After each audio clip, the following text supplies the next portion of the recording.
बुलढाणा जिल्ह्यातील खामगाव शहरामध्ये मोठ्या उत्साहात गणेशोत्सव साजरा करण्यात येतोय। यामध्ये विसर्जन मिरवणुकीच्या रांगेत एकूण 29 मंडळ सहभागी होत असतात। दरवर्षीप्रमाणे यावर्षी सुद्धा लकी ड्रॉ नुसार विसर्जन मिरवणूक पार पडणार आहे। यंदा गणेशोत्सव 7 सप्टेंबर पासून सुरू होत असून 18 सप्टेंबर अनंत चतुर्दशीला शहरातून गणेश विसर्जन मिरवणूक निघणार आहे। दरवर्षीप्रमाणे मिरवणुकीच्या सर्वप्रथम मानाचा लाकडी गणपती, तानाजी गणेश मंडळ, हनुमान गणेश मंडळ आणि राणा गणेश मंडळानंतरच लकी ड्रॉ प्रमाणे काढण्यात आलेले नंबर विसर्जन मिरवणुकीमध्ये सहभागी होत असतात। यामध्ये शिवाजीनगर पोलीस स्टेशन अंतर्गत 12 तर शहर पोलीस स्टेशन अंतर्गत 17 अशा एकूण 29 गणेश मंडळांचा समावेश राहणार आहे।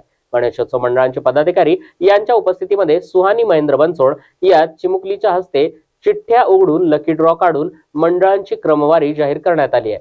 कोणीही अफवांवर विश्वास ठेवू नये, तसेच सोशल मीडियावर आक्षेपार्ह पोस्ट टाकू नये आणि डीजे कोणीही लावू नये। तसेच लेझर बीम आढळून आल्यास संबंधित मंडळ आणि वाहन धारकावर कारवाई करण्यात येईल, अशी माहिती अप्पर पोलीस अधीक्षक अशोक थोरात यांनी दिली आहे।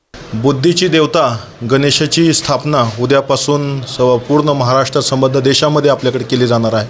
आपल्या खामगाव शहरातही मोठ्या प्रमाणावर आनंदाने आणि मोठ्या उत्साहाने हा सण साजरा केला जातो।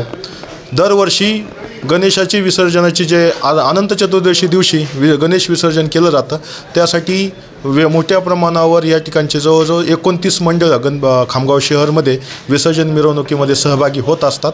त्यांचा सहभाग होत असताना प्रमुख 4 मंडळे जे मानाचे गणपती या गावामध्ये खामगाव शहरामध्ये मानले जातात, ज्यात लाकडी गणपती असेल, तानाजी असेल, हनुमान असेल आणि राणा मंडळ असेल, हे मंडळ आपण नामांकित मंडळ म्हणून त्यांचा नंबर अनुक्रमांक 1 ते 4 ठेवलेला आहे। आणि त्याच्यानंतरच्या सर्व मंडळांचा लाईनमध्ये लागण्यासाठी आपण लकी ड्रॉ काढत असतो, तो ह्या वर्षी काढण्यात आलेला आहे।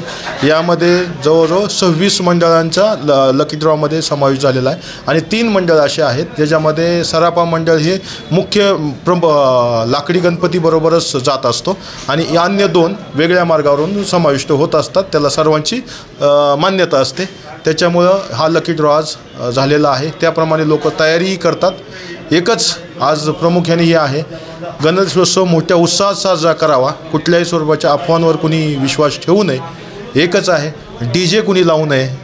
डीजेमुळे खूप मोठ्या प्रमाणात दुष्परिणाम सगळीकडे दिसून आलेले आहेत आणि सगळ्यात महत्त्वाचं लेझर बीम हे लावण्याचा कोणी प्रयत्न करू नये। असे काय दिसून आले तर आम्ही त्या गणपती मंडळावर आणि संबंधित जो कोणाचं वाहन असेल त्याच्यावरही गुन्हे दाखल करू।